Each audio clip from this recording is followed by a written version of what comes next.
Buck Lake Bobcats at home with our Digital Academy. Thank you for joining me for media today. As always, as you know, everything with media is completely optional today. So there is nothing you have to turn in. You don't even have to tune in, but I am so glad that you are taking a few minutes to join me because I'm going to actually talk to you about something that is impacting you every day right now. So we're going to talk a little bit about what digital citizenship is.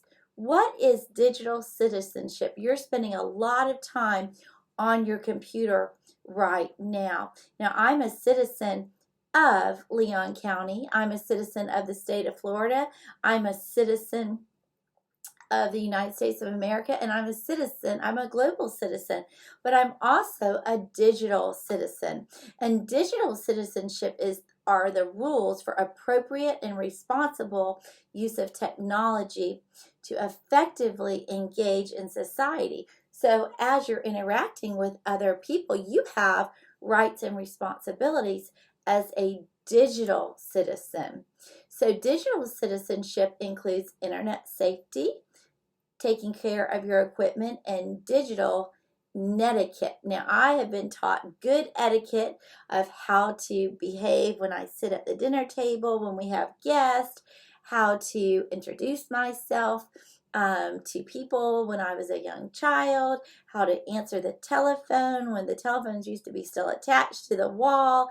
There were certain etiquette that you were supposed to use when you use those items. But digital netiquette is how you should act when you are online. So there are several components of digital citizenship. These include internet safety. So that is safely knowing how to protect yourself online. Almost everything we do nowadays is web-based. So that's very important. Equipment care, responsibly taking care of and using our devices. We have a lot of our friends who are doing Digital Academy who are actually using computers that are from the school. So it's really important that we're taking good care of those.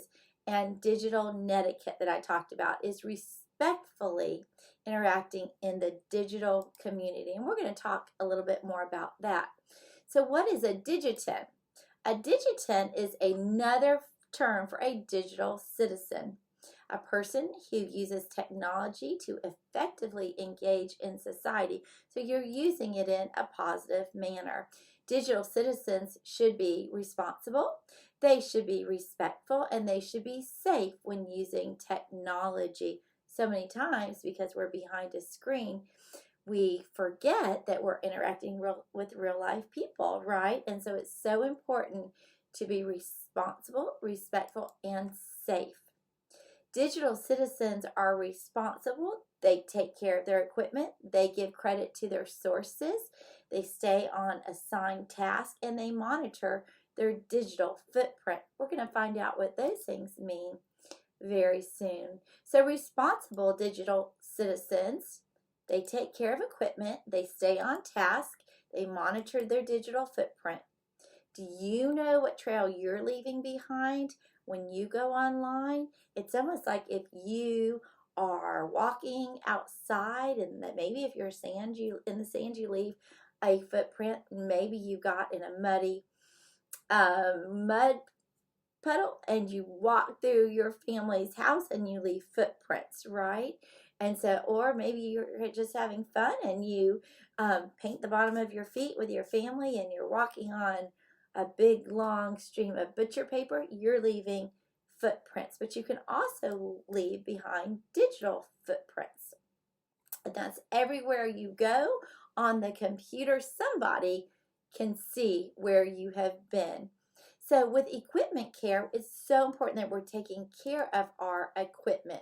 So we need to use clean hands when we are using our equipment. We need to hold our devices with two hands. So if it's a phone, if it's an iPad, any kind of tablet, you need to use two hands, because I don't know about you, but sometimes my hands get slippery and I drop things. So it's very important to use two hands. Do not leave devices on the floor. We have only had one iPad screen broken in the 7 years Miss Young's been in the library, and it was broken because it somehow fell on the floor and nobody picked it up and it got stepped on. So it's so important to keep those devices up off the floor. We need to shut down and plug in our devices to make sure they are charging and they are ready to go when they are needed. So you have to stay on task, even more importantly, online and when you're in a digital setting. So responsible digital citizens stay on task using technology. I know that's difficult to do. Sometimes it's difficult for grown-ups to do, let alone children. So you have to follow your teacher's directions at all times. If they ask you to do something, whether it's to mute your microphone or to unmute, or they're asking for your attention, you need to make sure that you're following those teachers' directions. You need to stay on your school related websites and apps. If you are supposed to be in one spot, it would be just like if you were in the library and you just got up and walked over to PE, right? You were supposed to be in the library and you traveled somewhere else. It's important to stay right where your teacher has asked you to be. Now, you need to tell a teacher if you see something that makes you uncomfortable, or even if another student is off task, you're going to want to pay attention for yourself. You're going to want to make sure that you're on task. But if you ever come across something that you see that would not be appropriate on the screen, then you need to let your teacher know. So I mentioned the digital footprint just a moment ago, and responsible digital citizens have to create a positive digital footprint. Well, how do you even do that? So first of all, you need to know your digital footprint is permanent. You cannot take an eraser and erase away that digital footprint. It is there forever. You cannot delete or erase your history online. You might think you can, but there is always somebody who can get a hold of where you have been. And you need to build a positive footprint by staying on task and staying safe online. So, digital citizens are respectful. They think before they post. They're aware of rights and privacy, and they stay on task. You need to think about this before you post something. Is it true? Is it helpful? Is it inspiring? Is it necessary? Is it kind? So you need to think about those. Respectful digital citizens think before they post. They're aware of other people's rights and privacies. They stay on task and visit only school-related and approved sites. So you need to make sure that you think before you post. Make sure to be respectful of others and yourself when you are communicating online, whether that's texting, whether that's emailing, whether that's posting. That's very important. You need to build each other up, right? You need to say positive things about each other. Now, we have to be respectful of copyright. Respectful digital citizens follow copyright laws. They learn about copyright versus fair use. They give credit to sources used in their schoolwork, including pictures and images, and they do not copy and paste without citing your source. Now, digital citizens are going to stay on task, as we talked about, and follow all directions when using technology.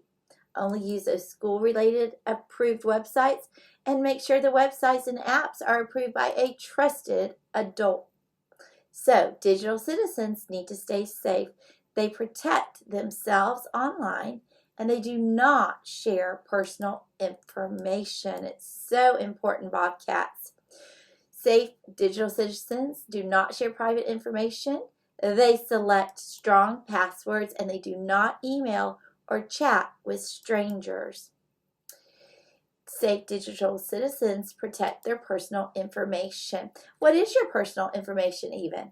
Your full name, your address, your school, your birth date, and your phone number. That is all information personal to you.